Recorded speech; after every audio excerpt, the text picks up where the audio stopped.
আপনার জুলাই যোদ্ধা মানে আপনাদের সম্মান অনেক উঠে, আপনারা নতুন বাংলাদেশের কারিগর। আপনারা যদি উল্টাপাল্টা কিছু করেন সেক্ষেত্রে শুধু আপনাদের সম্মানটা তো যাবে, এর সাথে আপনাদের পক্ষে যত শক্তি আছে সবাই কিন্তু সম্মান নষ্ট হবে। সেক্ষেত্রে আমিও কিন্তু একটা অংশীদার, আমারও সম্মান যাবে। তো যাই হোক, আপনারা কিন্তু কথা শুনেছেন, এখানে অবস্থান নিয়েছিলেন সকাল থেকেই। আপনাদের এখান থেকে প্রতিনিধি নিয়ে এই যে মুকুল সহ 7 জন কিন্তু প্রতিনিধি গেছিল। যারা প্রতিনিধি, কাদের প্রতিনিধি? আপনাদের প্রতিনিধি। আপনারা তাদের উপরে আস্থা রেখেছেন, বিশ্বাস রেখেছেন বলে তো তারা গেছে নাকি? তারা যে কথাটা বলবে সেটা কার কথা বলবে? আপনাদের কথা বলবে।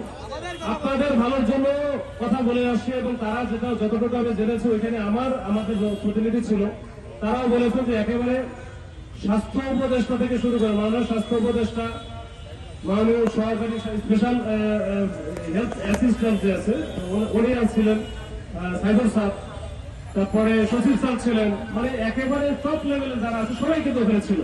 এবং ওখানে তোমাদের সর্বোচ্চ গুরুত্ব দিয়ে এখানে 7 জন যে প্রতিনিধি গেছিল তাদের সাথে 1.5 ঘন্টার উপরে মিটিং করেছে এবং মিটিং করে তাদের অনেক প্রশ্নের জবাব তারা দিয়েছে। এবং সবকিছু মিলে মানে আমি জোর করে বললে তো আসলে কোন যুক্তি ছাড়া যদি কোনো কথা বলি সেটা তো আসলে লাভ হবে না। আমি যদি বলি আমাকে এখনই দিতে হবে, এটা কি আসলে সম্ভব? এটার জন্য অনেক এখানে আমি যতটুকু বুঝছি যে এখানে 2 ধরনের কাজ আছে। একটা হচ্ছে ভেরিফাই করা, 2 নম্বর কাজ হচ্ছে ক্যাটাগরি করা। এই ভেরিফাই এবং ক্যাটাগরি এই দুটো কিন্তু 2 ধরনের কাজ এবং 2 ধরনের কাজের জন্য সময় লাগে। ভেরিফাই আপনি হচ্ছে কোন পক্ষের ছিলেন এটা ভেরিফাই করতে হবে।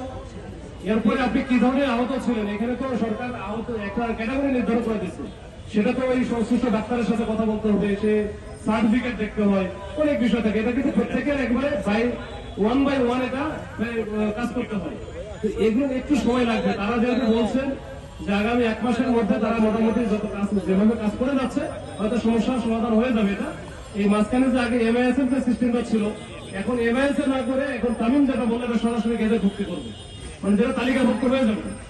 এরপরে আমার মনে হয় না আপনারা এই যে যারা আছেন 2 একজন হয়তো বা মনে করতেছেন যে আপনাদের এটা হয়তো বা সরকারের পক্ষ থেকে বা যারা প্রতিনিধি হিসেবে বসছিল তারা আপনাদের সাথে হয়তো বিশ্বাসঘাতকতা করতে পারে, আসলে এরকম না। আমি দায়িত্বশীল পদ থেকে, দায়িত্বশীল জায়গা থেকে বলতেছি যে এরকম এটা একেবারে ওরা যেটা বলতেছে সেটা একেবারে অথেন্টিক এবং এইরকম আলোচনা হয়েছে এবং খুবই এটা নিয়ে কোন রকম কোন সন্দেহ অবকাশ নাই।